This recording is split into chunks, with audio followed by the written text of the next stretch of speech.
Good morning, everyone. Thank you for joining me today. Today we are going to read from Matthew chapter 9, verses 18 to 26.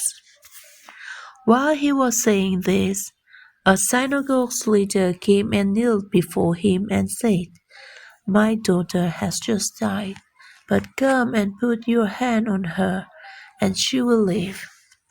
Jesus got up and went with him, and so did his disciples. Just then, a woman who had been subject to bleeding for 12 years came up behind him and touched the edge of his cloak.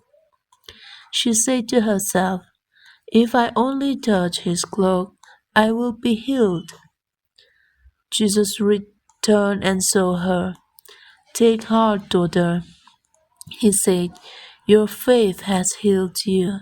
And the woman was healed at that moment.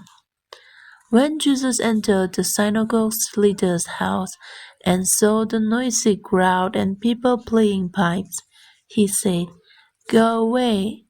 The girl is not dead but asleep." But they laughed at him.